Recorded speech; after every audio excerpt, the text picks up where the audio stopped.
Baik, Assalamualaikum warahmatullahi wabarakatuh. Waalaikumsalam warahmatullahi wabarakatuh. Waalaikumsalam warahmatullahi wabarakatuh. Selamat sore menjelang berbuka. Pada pertemuan ketujuh ini, kita membahas mata pelajaran materi terkait hukum persaingan usaha atau anti monopoli. Baik, mahasiswa sekalian, maksud tujuan mata kuliah ini adalah supaya kita sebagai warga negara Indonesia punya hak yang sama dalam melakukan usaha. Kenapa dibuat sebuah regulasi Undang-Undang Nomor 5 Tahun 1999 tentang anti monopoli atau persaingan usaha sehat, supaya pasal 33 di Undang-Undang Dasar 45 itu efektif dilaksanakan di tengah-tengah masyarakat. Kenapa hari ini kekayaan itu hanya ada di sekelompok masyarakat? Karena terjadi pengusaha-pengusaha muda atau orang-orang seperti Anda semua, calon-calon.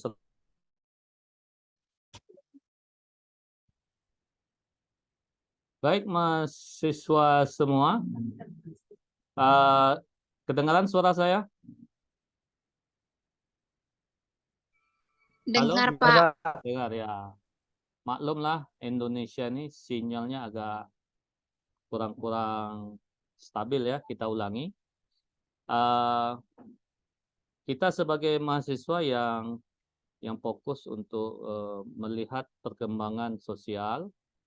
Jadi ketika ada persoalan-persoalan di tengah-tengah masyarakat yang terkait dengan persaingan usaha yang kurang sehat ini, itu menjadi bahan kita untuk melakukan pembaharuan. Sekarang yang jadi kita bahas dalam pertemuan kali ini adalah bentuk-bentuk usaha atau persaingan usaha yang tidak sehat itu adalah ada yang disebut dengan monopoli, ada yang disebut dengan monopsoni, ada yang disebut dengan penguasaan pasar, ada yang disebut dengan persekongkolan. Jika empat hal ini dilakukan oleh sekelompok orang atau seseorang dalam melakukan usaha, maka ekonomi itu, kemakmuran itu, kesejahteraan itu hanya milik sekelompok masyarakat.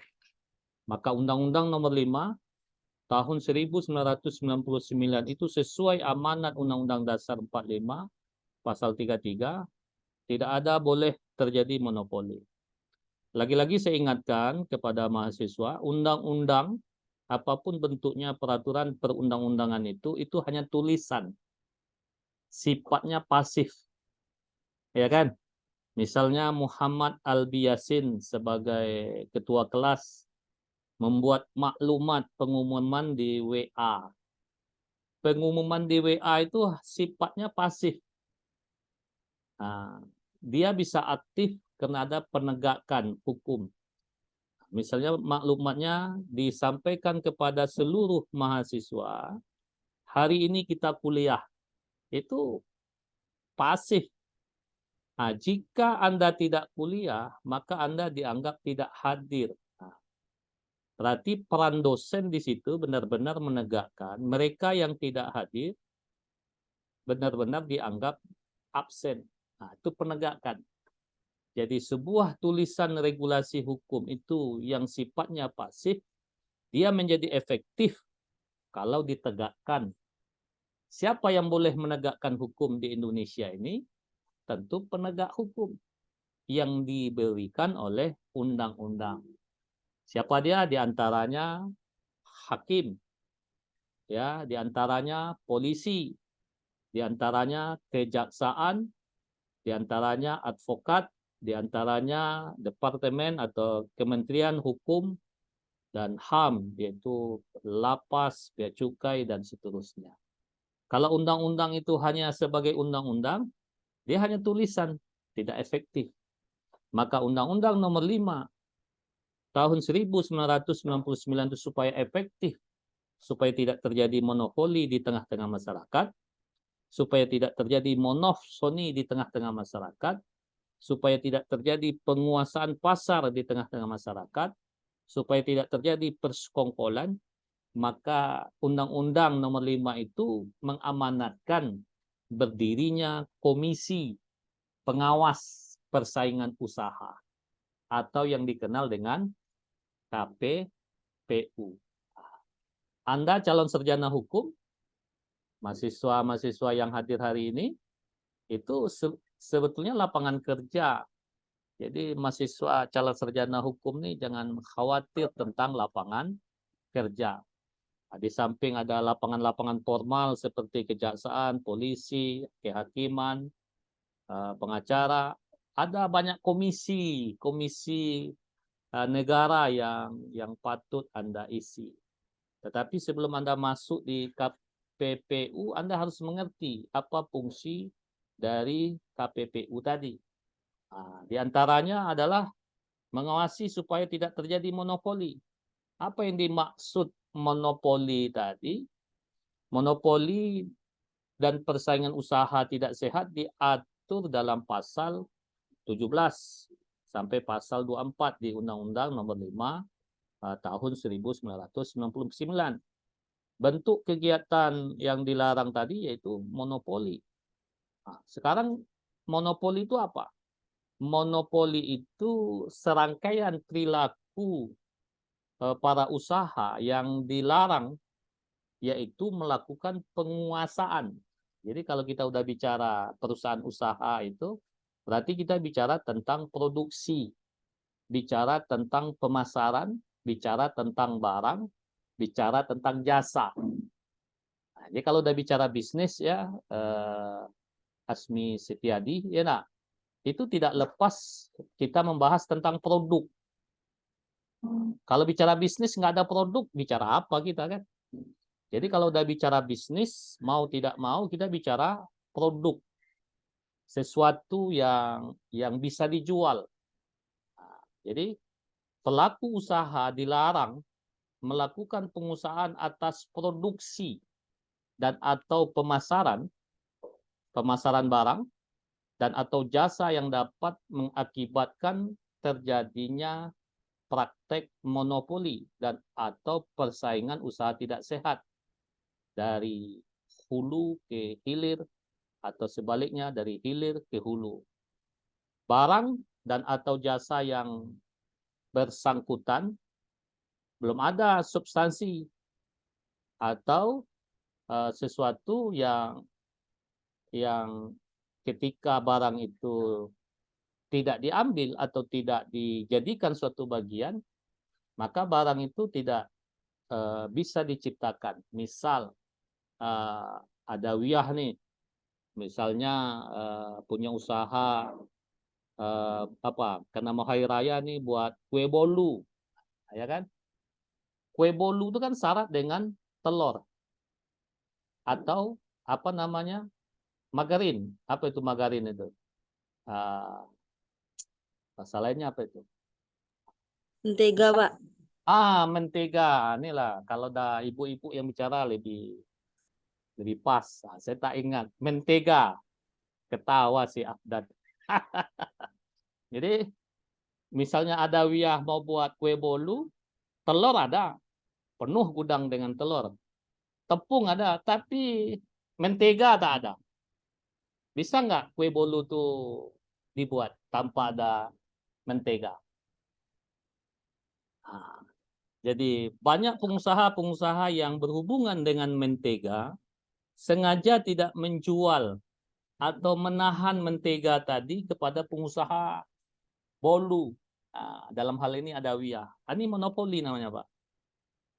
Ya, macam-macam ini sering terjadi hingga orang mau tak mau membeli sama dia, hingga orang mau tak mau ikut aturan main dia. Ini membuat suasana kehidupan para pengusaha, pelaku usaha itu tidak sehat. Maka monopoli itu dilarang satu pelaku usaha atau satu kelompok pelaku usaha menguasai dari semua sumber daya produksi, barang, jasa, 50% pangsa pasar satu jenis barang atau jasa itu dikategorikan monopoli. Ya, syaratnya adalah lebih dari 50%. Jadi kalau 50,1 lebih apa tidak? Lebih. Ya, jadi menurut aturannya adalah 50% lebih. Tidak dijelaskan lebihnya berapa. Kalau lebihnya 0,1 berarti sudah lebih. Misalnya 50%, 50,1% berarti lebih. Macam mana mengkategorikan sebuah perbuatan tindakan itu sudah memenuhi kategori lebih dari 50%? Saya mudahkan saja buat kue bolu tadi. Ya, tolong dikoreksi ya, ada Wiyah, Lasmini. Buat kue bolu itu telur satu ya, tepung, apa tadi, margarin, mentega, apa lagi, oven, minyak atau gas. Misalnya ada 5 bahan pokok untuk membuat kue bolu. Kalau 50%-nya berarti ada 2,5 item produk dikuasai oleh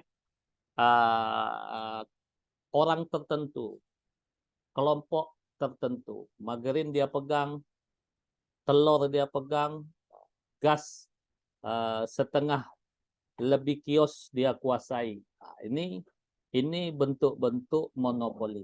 Ada nggak terjadi di tengah-tengah masyarakat ini? Kalau ada, Anda sebagai mahasiswa, calon sarjana hukum, ini menjadi bahan pembaharuan. Siapa tahu Muhammad Ahdan Sakuro besok menjadi anggota dewan.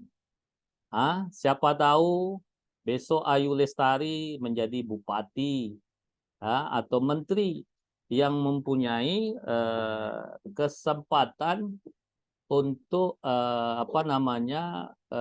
mengkoreksi undang-undang anti monopoli.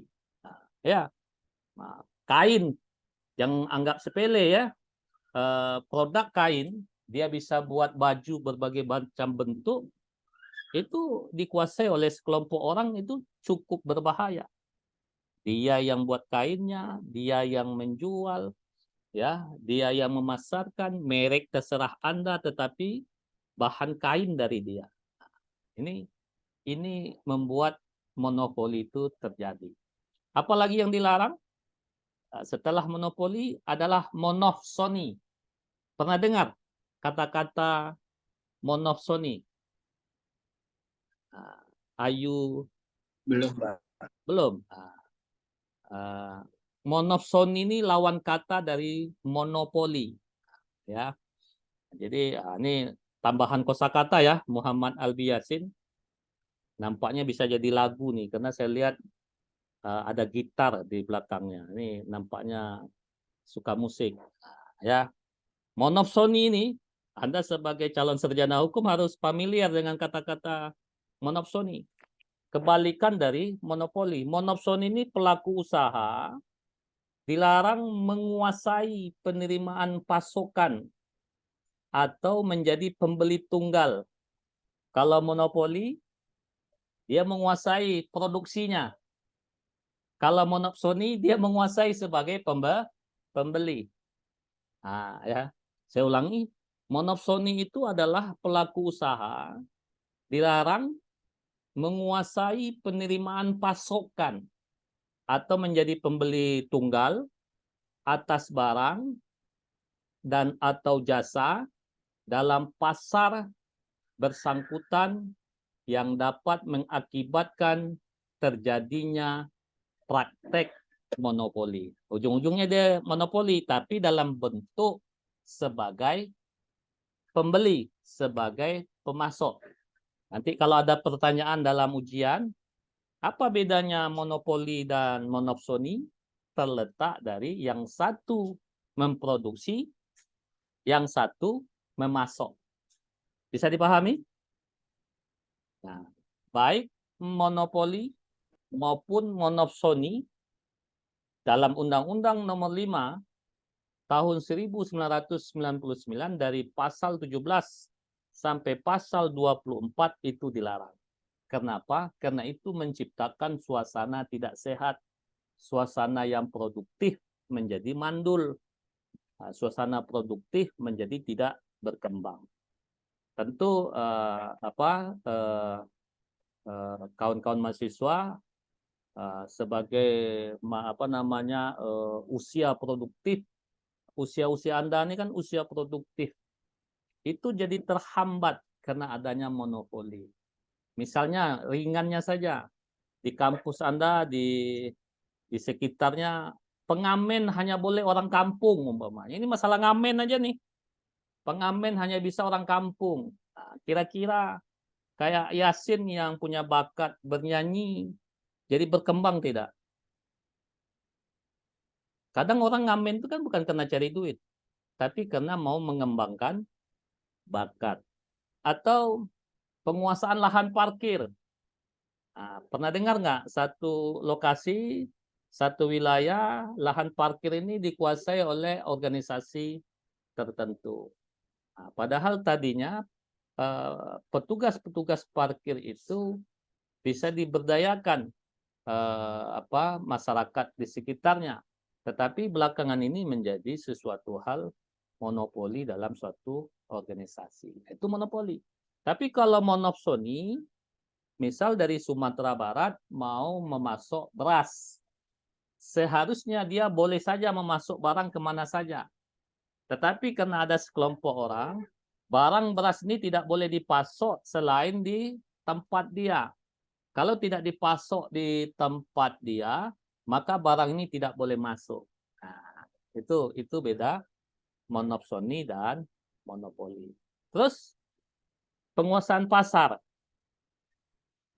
Penguasaan pasar ini pelaku usaha dilarang melakukan satu atau beberapa kegiatan. Satu atau beberapa kegiatan baik sendiri maupun bersama-sama pelaku usaha lain yang dapat mengakibatkan terjadinya praktek monopoli dan atau persaingan usaha tidak sehat. Kata kuncinya memang praktek monopoli, tapi membedakan kalau dia penguasaan pasar berarti ada satu kegiatan atau lebih baik yang dilakukan sendiri ataupun bersama-sama dengan pengusaha lain yang dapat mengakibatkan terjadinya monopoli. Apa contoh? Lasmini pernah ke pasar? Yang sering-sering ke pasar ini tentu lihat situasi pasar. Atau Adawiyah yang sering-sering ke pasar ini. Coba perhatikan pasar itu. Ya, Ayu Lestari ya. Ini wajah-wajah yang mengamati pasar, Suhada ini. Nabila Aulia Suhada. Ya. Kalau kita ke pasar, itu satu jejer tuh pedagang bawang semua, ya nak? Pedagang ikan semua di kelompokkan, ya. Itu dalam pasar. Tetapi ada nggak kawan-kawan mahasiswa lihat, misalnya tadi pedagang ikan, ada nggak pedagang ikan yang buka usaha dagang ikannya di luar kelompok pasar tadi? Belum kita masuk pasar, sudah ketemu pedagang ikan, sudah ketemu pedagang ayam potong. Pernah ketemu macam itu? Belum kita masuk pasar, sudah ketemu orang jual beras, jual telur. Leonita pernah lihat nggak itu? Pernah, Pak. Jadi perbuatan-perbuatan macam itu ketika dilakukan oleh satu ataupun lebih, Pernah. itu bentuk penguasaan pasar. Orang belum masuk pasar, dia sudah ketemu dengan produk-produk yang ditawarkan oleh pasar. Apa yang terjadi? Akhirnya orang belanja sebelum masuk pasar.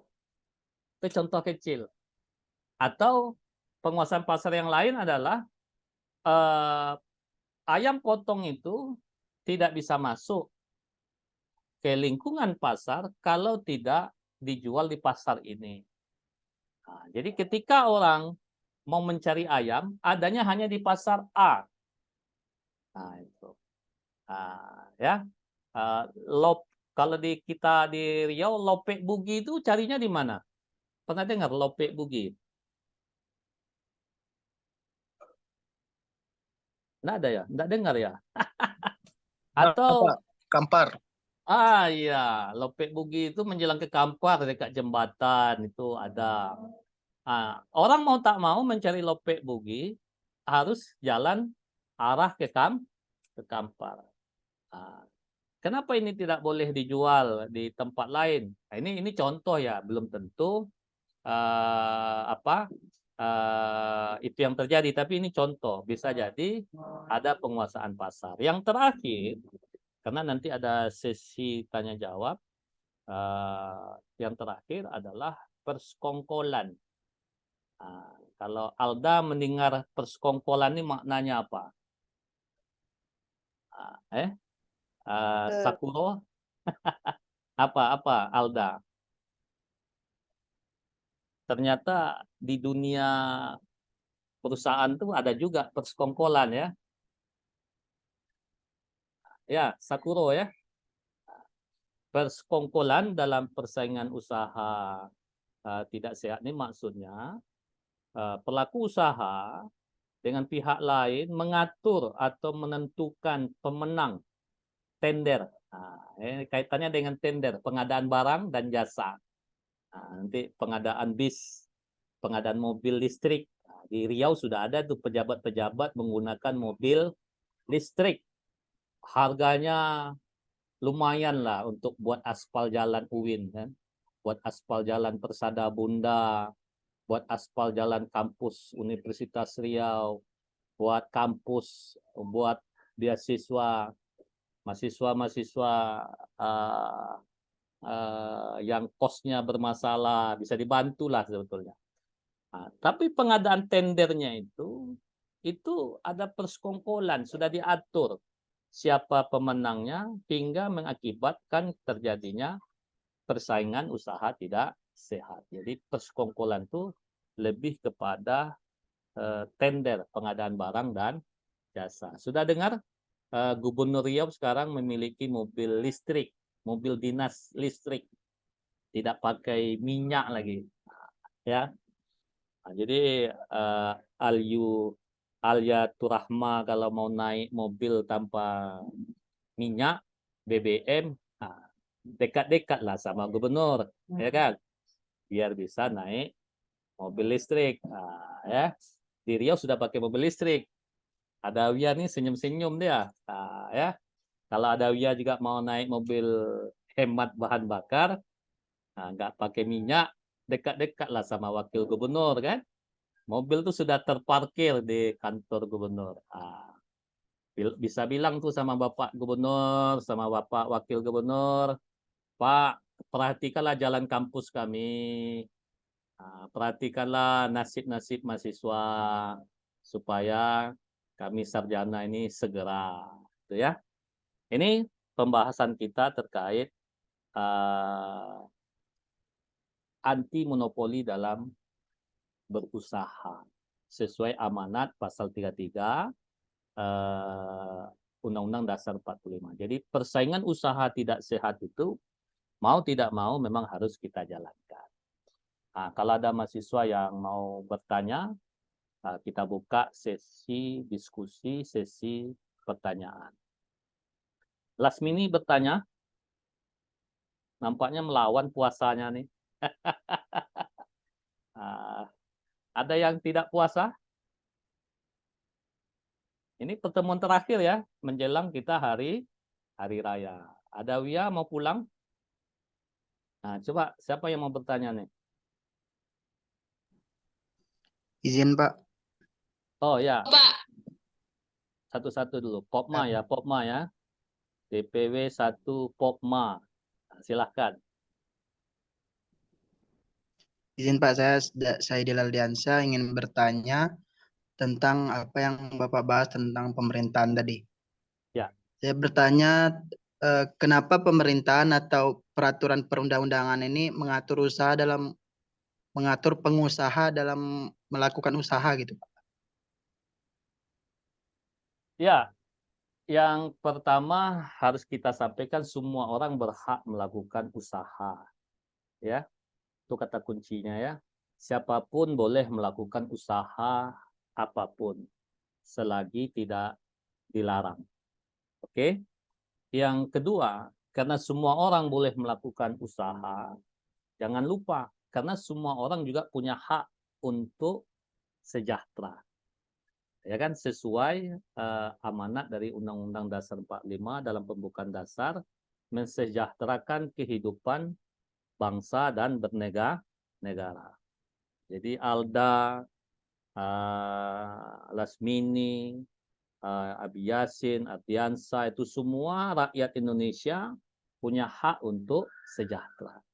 Yang jadi soal adalah macam mana kesejahteraan ini dapat diperoleh dengan fair. Ya, maka setiap orang melakukan usaha harus diatur supaya tidak melanggar, mengganggu usaha orang lain. Semua orang punya kesempatan yang sama, maka diperlukan regulasi untuk membatasi hegemoni orang untuk menguasai suatu pasar kalau dalam usaha, suatu pendapatan, suatu produk, satu jasa. Maka dibuatlah mekanisme. Dan ingat, undang-undang ini baru lahir di tahun 1999. Jadi setelah reformasi. Maka hari ini kita lihat kelompok-kelompok ekonomi menengah itu lebih banyak dibanding tahun-tahun sebelum 1999. Message-nya itu, siapa tadi? Popma ini, Ardiansa. Iya, Pak. Nah, jadi message-nya itu kenapa pemerintah membuat regulasi melarang pengusaha melakukan monopoli atau perilaku usaha tidak sehat, karena setiap orang punya kesempatan yang sama, karena setiap orang punya hak yang sama untuk sejahtera. Maka harus dibuat regulasi supaya kesempatan itu diperoleh dengan seksama, dengan baik. Seperti semua orang punya hak sekolah, semua orang punya hak menjadi sarjana, maka harus kuliah. Jadi kalau ada orang tidak sarjana tidak kuliah, itu nggak betul juga. Maka semua orang diberi kesempatan untuk kuliah. Nah, mungkin itu. Silakan, ada yang lain? Pak, izin bertanya, Baik, Aliatur Rahmah, silakan. apakah ada konsekuensi dari pengusaha tersebut jika tidak mengikuti regulasi aturan tentang persaingan usaha tidak sehat tersebut? Oh ya, pelaku-pelaku usaha yang tidak mengindahkan Undang-Undang Nomor 5 Tahun 1999 ada konsekuensinya. Satu-satu hal yang ditakuti oleh pengusaha itu adalah dicabut izin usahanya. Nah, ya, maka pemerintah selalu mewarning supaya sebuah perusahaan supaya melakukan usaha yang sehat itu AMDAL-nya dilihat, situnya, siupnya, HO-nya. Jika dia tidak memenuhi persoalan-persoalan administrasi tadi, maka usahanya bisa dicabut. Usaha yang izinnya dicabut, maka dia ilegal. Maka masuklah dia pidana. Nah, itu dia. Ini pembaharuan hukum pidana masuk di sini. Tindak pidana masuk di sini. Jadi persaingan hukum persaingan usaha tidak sehat ini itu bisa ditarik juga ke pidana, dan ini menjadi bahan kita untuk melakukan pembaharuan. Maka dilahirkanlah KPPU untuk mengawasinya. Kalau tidak ada sanksi seperti yang kita sampaikan tadi, seperti yang kita bahas tadi, maka undang-undang itu hanya tulisan, pasif. Undang-undang itu bisa jalan kalau penegak hukumnya jalan. Nah, maka KPPU sebagai wadah untuk kita melapor, sebagai wadah untuk menegur, dan seterusnya. Jika izin itu dicabut, ini membuat perusahaan itu tidak bisa bergerak. Kalau dia bergerak, masuk pidananya. Nah, ya, kalau pengusaha itu pada malas berurusan di persidangan, berurusan dengan hukum, maka dia lebih senang penyelesaiannya secara keperdataan. Jadi konsekuensinya luar biasa. Ada konsekuensinya sesuai tingkat pelanggarannya. Bisa jadi pencabutan izin administrasinya, bisa jadi denda, bisa jadi bentuk-bentuk yang lain. Denda itu bisa miliaran, tergantung pelanggaran-pelanggaran yang ditemukan. Yang jadi soal hari ini adalah banyak keputusan-keputusan yang dikeluarkan oleh KPPU itu tidak diterima begitu saja oleh pelaku usaha. Akhirnya dia selesaikan di pengadilan negeri.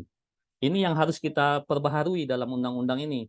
Seharusnya suatu perkara yang sudah diselesaikan di KPPU hendaknya tidak dapat lagi dibawa ke pengadilan negeri. Nah, yang sering terjadi begitu. Ketika dia kalah di KPPU, dia bawa perkara dia itu di pengadilan negeri atau di pengadilan niaga. Nah, ini kelemahan Undang-Undang Nomor 5 tahun 1999, dan ini jadi bahan pembaharuan ke depan. Mungkin itu jawaban sementara dari saya terkait pertanyaan dari Alia Turahman. Cukup? Apa ada yang lain lagi? Atau sudah bawa kolak semua nih? Nampaknya Lasmini sudah membuat kolak di rumah tuh. Alda ada pertanyaan? Alda, Asmi, Asmi Setiadi.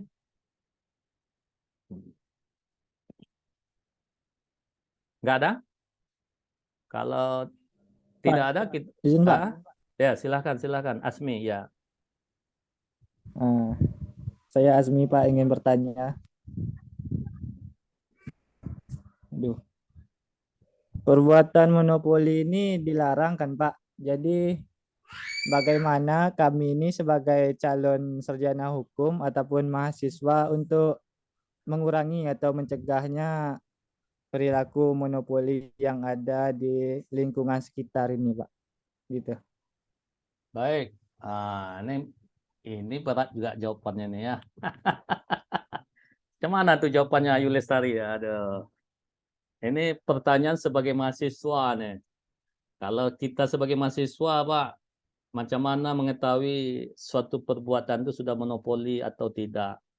Kalau sudah mengetahui, macam mana untuk mencegahnya? Ini kan barek kecil orang awak macam tu, barek mengangkek batang terandam. Tapi kita harus berbuat, kan begitu ya? Kita harus berbuat. Kita di Riau, mahasiswa sekalian, ini sebetulnya banyak tantangan kita sebagai putra daerah. Sekarang pahami dulu. Kita pahami dulu. Fokus, ya. Karena kalau kita tidak paham, tidak tahu tentang knowledge-nya, maka kita akan salah bergerak. Misal masalah hutan atau masalah air. Ya, kita kan punya RAPP, punya Indakiat, ya. Bisa diperhatikan nggak kondisi Sungai Siak hari ini?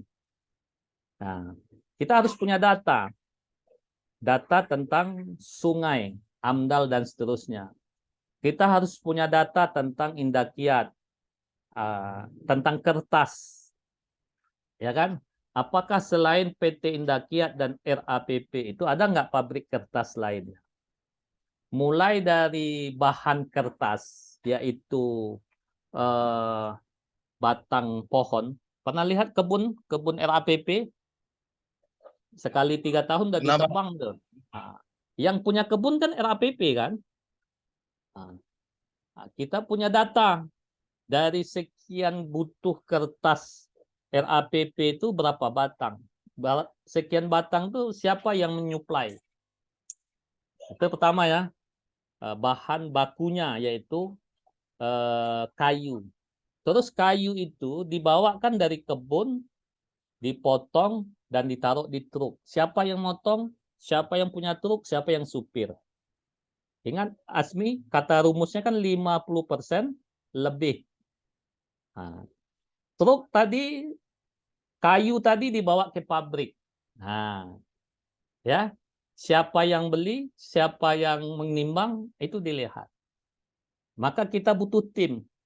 Jadi mahasiswa bisa juga buat lembaga bantuan hukum kampus ini. Kan bisa aja. Karena bergerak atas nama sendiri itu lebih riskan dibanding bergerak atas nama institusi. Nah, saya sebagai dosen masuk akan berbeda ketika Anda sebagai mahasiswa yang masuk. Karena mahasiswa itu agent of change. Nah, Anda itu garda terdepan dalam perubahan. Kalau dosen yang masuk, orang akan memaknai ada kepentingan. Kalau partai politik yang masuk, orang akan mengatakan ada kepentingan. Tapi kalau Alda, Silpiana, dan kawan-kawan, Asmi sebagai ketua, misalnya ketua mahasiswa, atau dalam hal ini presiden mahasiswa dan kawan-kawan datang untuk mengklarifikasi. Ini terjadi monopoli namanya nih Pak. Nah, di mana peran kami sebagai mahasiswa? Kan umpamanya begitu. Kan bisa saja koperasi mahasiswa mendapatkan harga khusus terkait kertas untuk dijual di sekitar kampus. Kenapa tidak? Kenapa harga kertas yang dijual di kampus sama dengan yang dijual di umum? Itu Asmi. Anda nanti fotokopi buat skripsi dapat kertas yang di luar umpamanya 30.000, karena lobby Anda sebagai presiden mahasiswa dijual, distempel hanya khusus untuk kampus bisa 15.000. Nah, terbayang nggak itu? Waktu saya jadi mahasiswa ada produk minuman yang dijual di luar itu 3.000. Nah, tapi di kampus dijual menjadi 1.500. Atas nama koperasi mahasiswa. Ini contohnya. Maka Anda sebagai mahasiswa bisa mengontrol terjadinya monopoli atau monopsoni. Tapi ingat, dilihat dulu knowledge-nya, mata rantainya. Kalau lebih dari 50% dia yang menguasai, maka itu monopoli. Begitu ya, Asmi ya.